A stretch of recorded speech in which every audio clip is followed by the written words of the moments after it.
ठीक कह रहे हैं आप। एक छोटी सी वीडियो दिखाता हूं, परवेज रशीद साहब ने आज मीडिया टॉक की थी, उसमें से एक छोटा सा हिस्सा है वो दिखाता हूं और फिर उस पर आपसे सवाल करते हैं। ये परवेज रशीद साहब ने आज मीडिया टॉक की थी। अब उन्होंने उसी तरह की एक हरकत मेरे से की है, जाली डिमांड बनाई।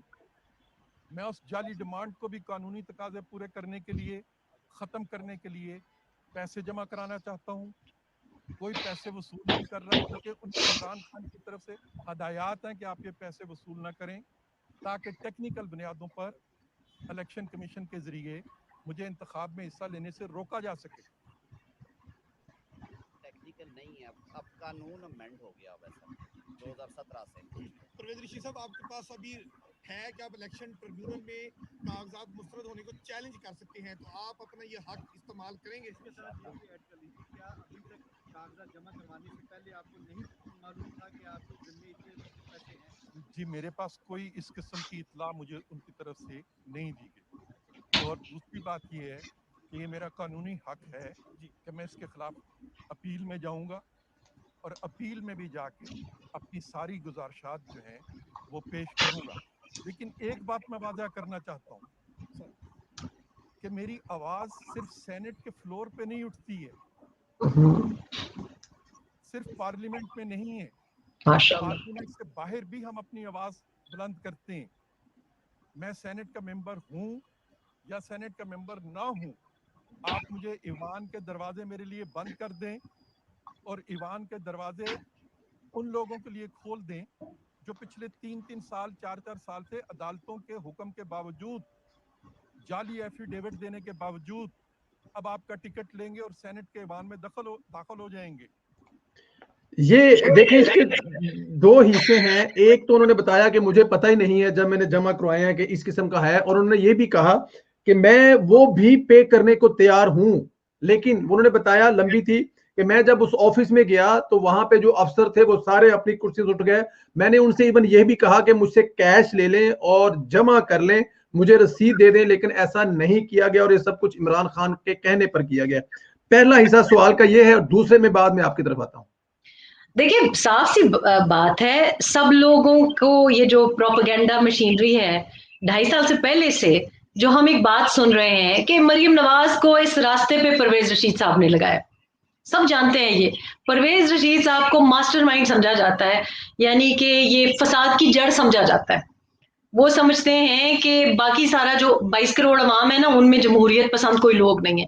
ये उन्होंने कोई नई चीज इजाद की है कि वो जमहूरियत पसंद है। तो मरियम नवाज क्यों पार्लियामेंट में नहीं है, नवाज शरीफ क्यों पार्लियामेंट में नहीं है? इसी वजह से परवेज रशीद साहब को ऐवान से बाहर ही रखना मकसूद है, क्योंकि ये बिल्कुल सही है कि सेनेट में होना परवेज रशीद साहब के लिए जरूरी नहीं, जरूरत हमारी है, जरूरत कौम की है। मैं पीएमएलएन की बात नहीं कर रही, मैं कौम की बात कर रही हूं, पढ़े लिखे लोगों की है। जाहिलों से आप भर देंगे, ऐवान को उन लोगों से भर देंगे जो सारी रात जागते हैं, सारा दिन सोते हैं, जिनकी वजह शोहरत सिर्फ ये है कि वो लोगों के शौक पूरे करते हैं। मतलब आप हमारे जो बुजुर्ग, जो विजडम है, अपर हाउस दुनिया में आप देखें, यहां हाउस ऑफ लॉर्ड्स देखें, कैसे लोग आते हैं, कैसी खवातीन आती हैं, कैसे लॉर्ड्स आते हैं, क्योंकि वो अबव पार्टी मुल्क का बेहतर सोचते हैं। अब इन ये चाहते हैं कि सेनेट में भी बस माहौल ही बनाते रहें, जैसे बाकी जगह भी माहौल ही बनाते रहते हैं। That is what they want. और परवेज रशीद साहब, मैं कहती हूँ कि ये इतनी बड़ी ज्यादती है कि मैं परवेज रशीद साहब का, मैं ये हमें डबल एक लॉस हुआ है। आज सुबह मैंने जब देखा, मुझे इतना गुस्सा आया, क्योंकि परवेज रशीद साहब को मेरा ख्याल है कि he is my candidate, I want to see him in parliament। एक दफा पहले ज्यादती हुई, कुर्बानी दी लीडर के लिए, आपको याद है। ये वो लोग नहीं हैं। परवेज रशीद साहब ना यहाँ पे माल बनाने के लिए आए हैं, ना यहाँ पे दरबारी बिहेवियर करने के लिए आए हैं। ये हमारे एसेट्स हैं, ये हमारी खुशकिस्मती है। अल्लाह जिंदगी दे परवेज रशीद साहब को, पिछले साल जब वो यहाँ पे आए थे तो मुझे पता चला वो तो थोड़ी सी उनकी भी, जाहिर है लोगों के देखें दिमाग पे भी असर करता है जब आप लोगों को इस तरीके से परसिक्यूट करते हैं। तो मैं समझती हूँ कि ये कितना बड़ा एक मुल्क के साथ तावान है कि आप एक शख्स को जो कि इतने, अगेन परवेज रशीद साहब के साथ आप बात करें, इतने मुहज्जब, इतने शाइस्ता लहजा उनका, और वो जो आपको हिस्ट्री बताते हैं 1960 में कैसा पाकिस्तान था। अपने टीचर मेरी पहली बार जब उनसे मुलाकात हुई तो उन्होंने मुझे अपने स्कूल टीचर का बताया, और वो नॉस्टैल्जिक थे कि हमने पाकिस्तान को बदतरीज कितना तबाह किया है, और वो एक बहुत ही मुहज्जब माशरे की बात कर रहे थे। आज ये जो भी कुछ हुआ है, ये जो नॉन पेमेंट ऑफ बिल्स है, मैं वैसे तो बिलीव ही नहीं कर सकती। परवेज नो इतना नो बंदा, परवेज रशीद साहब के बारे में मशहूर है कि जब पहली दफा एग्जाइल में आए थे, मुझे पता है उन्होंने कितना सख्त वक्त गुजारा था जब वो यूपी में थे। उनमें जरा भर जो नहीं कहते कि आकड़ हो या क्या, मामूली नौकरी यहाँ पे मेरी इत्तला है कि वो कर रहे थे। Call centre, yes.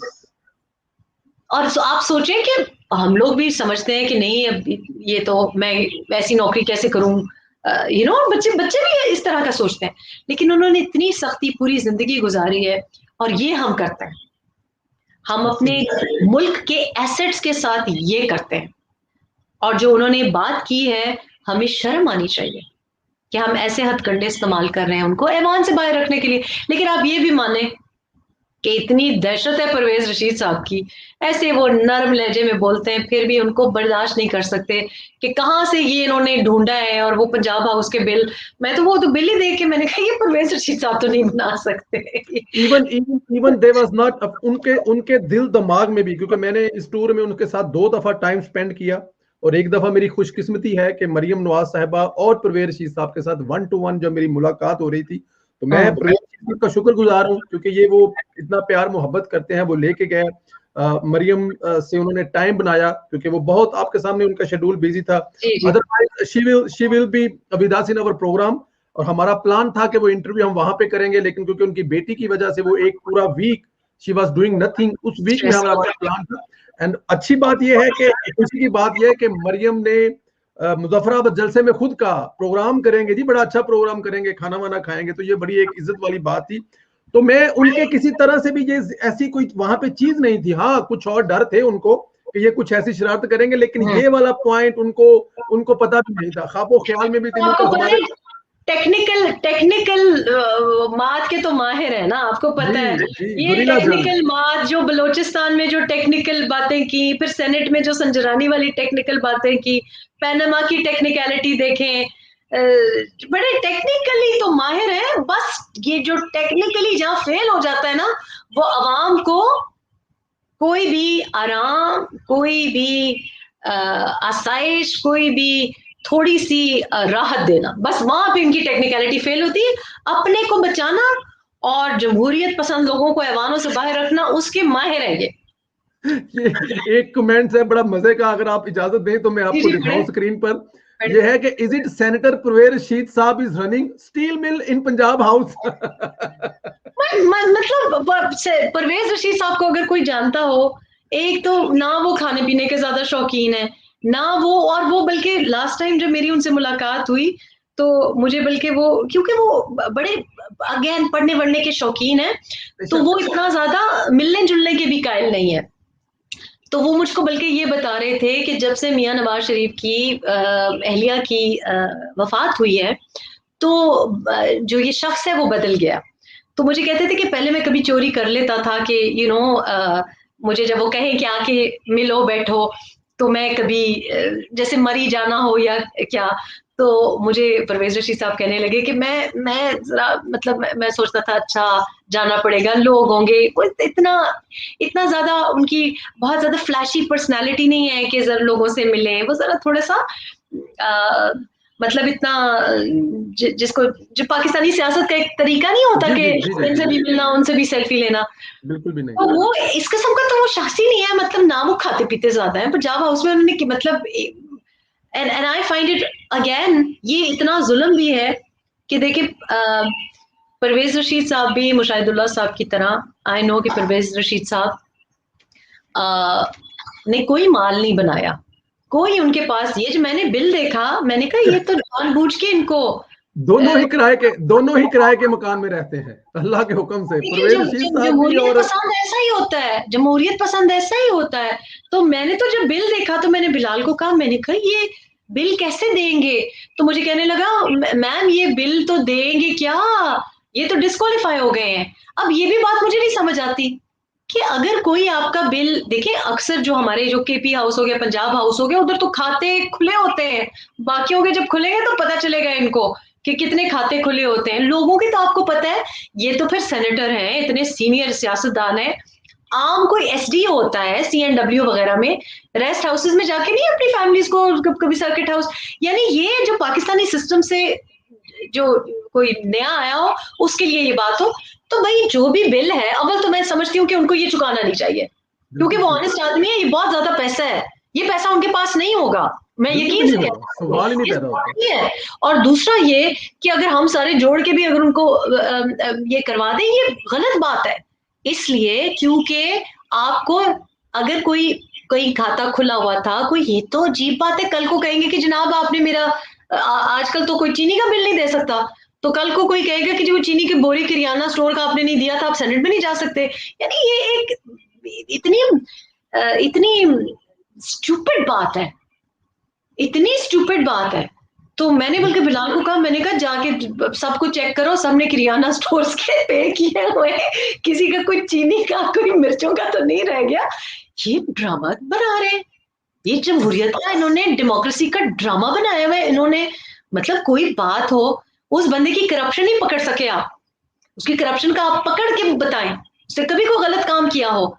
और ये हमारे बुजुर्ग सियासतदान के ऊपर कभी आप उनको एयरपोर्ट पे जाके भाड़े के लोग पकड़ के उनके ऊपर जूते बरसाते हैं, वो बोलता नहीं है शख्स। जिस दिन मैंने उनके एयरपोर्ट पे वो रवैया देखा, मैं उस दिन से उनकी कायल हो गई, मैं उस दिन से उनकी फैन हो गई। मैंने कहा ये शख्स, ये कोई हायर ह्यूमन बीइंग है, मतलब वो इतना मलंग आदमी है, और उसके ऊपर आपने ये जो बिल बनाया है। बेशक इसमें कोई शक नहीं है, इसमें कोई शक नहीं। अच्छा, दूसरी तरफ, एक तरफ तो जमहूरियत, 4 डिक्टेटर, 4 मार्शल के खिलाफ डट जाने वाले परवेज रशीद साहब को बंद